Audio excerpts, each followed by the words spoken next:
નમસ્કાર, હું છું કેથલ અને આપ જોઈ રહ્યા છો CB24। આગામી તારીખ 25મી ડિસેમ્બરથી કાંકરિયા કાર્નિવલનો શુભારંભ થશે। કાર્નિવલ તારીખ 25 ડિસેમ્બરથી 31 ડિસેમ્બર સુધી ચાલશે।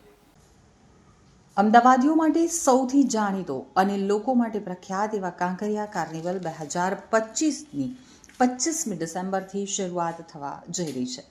અમદાવાદ મ્યુનિસિપલ કોર્પોરેશન દ્વારા ચાલુ વર્ષે 25 ડિસેમ્બરથી 31 ડિસેમ્બર સુધી કાંકરિયા કાર્નિવલનું આયોજન કરવામાં આવ્યું છે। આ વખતે કાર્નિવલમાં drone show, pet fashion show, juggler show, light and sound show અને દુબઈમાં યોજાતો પાયરો શો પણ થશે। તો 7 દિવસના આ કાંકરિયા કાર્નિવલમાં ગુજરાતી ગાયક કલાકારો, જેમાં 25 ડિસેમ્બરે કીર્તિદાન ગઢવી, પ્રિયંકા બાસુ એન્ડ ઓર્કેસ્ટ્રા, 26મી ડિસેમ્બરે સંકેત ખંડેર બેન્ડ, 27 ડિસેમ્બરે પાર્થ ઓઝા અને શિવાની દેસાઈ, તો 28 ડિસેમ્બરે ગીતાબેન રબારી અને નીરજ ગજ્જર તથા અક્ષય તમચે મિતાલી નાગ લાઈવ કોન્સર્ટ કરશે। જ્યારે 29 ડિસેમ્બરે મનન દેસાઈ, ઓમ ભટ્ટ, દીપ વૈદ્ય, ચિરાયુ મિસ્ત્રી સ્ટેન્ડ અપ કોમેડી લવારી શો, 30 ડિસેમ્બરે બ્રિજદાન ગઢવી અને 31 ડિસેમ્બરે ઈશાની દવે મ્યુઝિક પરફોર્મન્સ કરશે। કાંકરિયા કાર્નિવલમાં તમામ લોકોને વહેલી સવારે 4 વાગ્યાથી રાત્રિના 10 વાગ્યા સુધી ફ્રીમાં એન્ટ્રી આપવામાં આવશે। એએમસી સ્ટેન્ડિંગ કમિટીના ચેરમેન દેવાંગ દાણીએ જણાવ્યું હતું કે દર વર્ષની જેમ આ વર્ષે પણ કાંકરિયા કાર્નિવલ 2025નું આયોજન કરવામાં આવ્યું છે।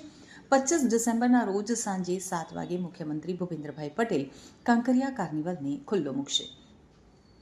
તો એએમસી દ્વારા 3 સ્ટેજ બનાવવામાં આવ્યા છે, જેમાં સ્ટેજ નંબર 1 પર પુષ્પકુંજ ગેટ પાસે, સ્ટેજ નંબર 2 બાલવાટિકા અને સ્ટેજ નંબર 3 વ્યાયામ વિદ્યાલય પાસે બનાવવામાં આવ્યું છે। ત્રણેય સ્ટેજ ઉપર 7 દિવસ અલગ અલગ સાંસ્કૃતિક કાર્યક્રમો યોજાશે અને રાત્રે 10 વાગે ડ્રોન શો થશે। તો અમદાવાદ મ્યુનિસિપલ કોર્પોરેશન દ્વારા એરપોર્ટ રોડને આઇકોનિક રોડ બનાવ્યા બાદ હવે વૈષ્ણોદેવીથી ઉજાલા સર્કલને પણ આઇકોનિક રોડ બનાવાશે। તેમાં પ્રથમ ફેઝમાં પકવાન સર્કલથી ઇસ્કોન જંકશન સુધીનો ડસ્ટ ફ્રી આઇકોનિક રોડનું કામકાજ પૂર્ણતાને આરે છે, જેનું ટૂંક સમયમાં લોકાર્પણ કરાશે। તો દેશના પૂર્વ વડાપ્રધાન અટલ બિહારી વાજપેયીના જન્મદિવસ 25 ડિસેમ્બરથી તારીખ 31 ડિસેમ્બર સુધી કાંકરિયા કાર્નિવલ યોજાશે। આ કાર્નિવલને રાજ્યના મુખ્યમંત્રી શ્રી ભૂપેન્દ્રભાઈ પટેલ ખુલ્લો મૂકશે। ખ્યાતનામ કલાકારોના સાંસ્કૃતિક અને મનોરંજક કાર્યક્રમો આકર્ષણ જમાવશે।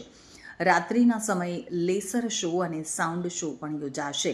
તો ઉપરાંત યોગા, ઝુમ્બા અને ફૂડ કોમ્પિટિશન પણ કાંકરિયા કાર્નિવલ દરમિયાન યોજાશે, તેમ અમદાવાદ મ્યુનિસિપલ કોર્પોરેશનની સ્ટેન્ડિંગ કમિટીના ચેરમેન દેવાંગભાઈ દાણીએ જણાવ્યું હતું। તો 26 ડિસેમ્બરથી 3 અલગ અલગ સ્ટેજ ઉપર સવારે 6 વાગ્યાથી રાત્રિના 10 વાગ્યા સુધી ભવ્ય રંગારંગ કાર્યક્રમ યોજાશે। સવારે અલગ અલગ કાર્યક્રમો યોજાશે। બપોરે મહિલાઓ અને બાળકો માટે પણ અલગ અલગ સેશન અને કાર્યક્રમોનું આયોજન કરવામાં આવશે। કાંકરિયા પરિસરમાં જુદા જુદા સ્થળોએ મેડિકલ ટીમ સહિતની મેડિકલ વાનની વ્યવસ્થા કરાઈ છે। વિખૂટા પડી ગયેલા બાળકો માટે લોસ્ટ એન્ડ ફાઉન્ડ ડેસ્ક ઊભું કરવામાં આવશે। સુરક્ષાના હેતુસર અલગ અલગ જગ્યાઓ પર સીસીટીવી કેમેરા, કંટ્રોલ રૂમ, જરૂરી પોલીસ બંદોબસ્ત તેમજ ફાયર બ્રિગેડનો સ્ટાફ પણ હાજર રહેશે। તો વધુમાં દેવાંગ દાણીએ જણાવ્યું હતું કે કાંકરિયા કાર્નિવલ ઉદ્ઘાટનની સાથે અમદાવાદ શહેરમાં અલગ અલગ વિવિધ વિકાસ કાર્યોના લોકાર્પણ અને ખાતમુહૂર્ત પણ મુખ્યમંત્રી ભૂપેન્દ્રભાઈ પટેલના હસ્તે કરવામાં આવશે। કરોડો રૂપિયાના વિકાસ કાર્યોના લોકાર્પણ અને ખાતમુહૂર્ત થશે, જેનાથી લોકોને સુખ સુવિધામાં વધારો થશે। ખાસ કરીને ભારત સરકારના ગૃહ અને સહકાર મંત્રી અને રાજ્યના માનનીય મુખ્યમંત્રી શ્રી ભૂપેન્દ્રભાઈ પટેલ સાહેબ જે એસજી હાઈવેને અને શહેરને વિવિધ રોડો એક આઇકોનિક રોડ બને, આદર્શ રોડ બને એ માટે સતત તેમનું માર્ગદર્શન મળી રહ્યું છે।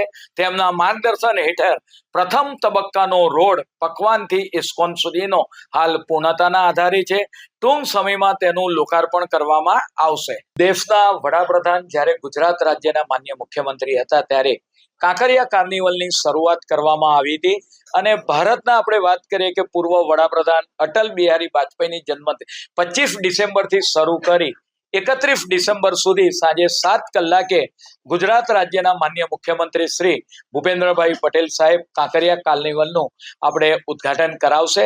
ગુજરાતના ખ્યાતનામ કલાકારો વાત કરવામાં આવે, કીર્તિદાનભાઈ ગઢવી છે, બ્રિજદાન ગઢવી, સંકેત ખાંડેકર, પાર્થ ઓઝા, ગીતાબેન રબારી, ઈશાની દવે, આવા જે ખ્યાતનામ કલાકારો સાંજે 7 કલાકથી રાતના 10 સાડા 10 કલાક સુધી આપણે વાત કરીએ કે મનોરંજન આપણે વાત કરીએ કરાવશે. સાંસ્કૃતિક કાર્યક્રમો યોજાશે.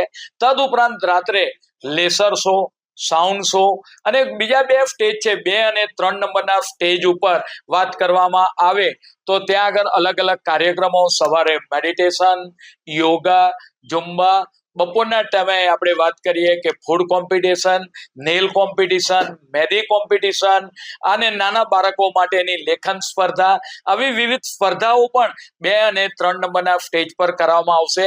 એના પર પણ 2 અને 3 નંબરના સ્ટેજ પર વિવિધ ખ્યાતનામ કલાકારો આ સાંસ્કૃતિક કાર્યક્રમ રજૂ કરશે.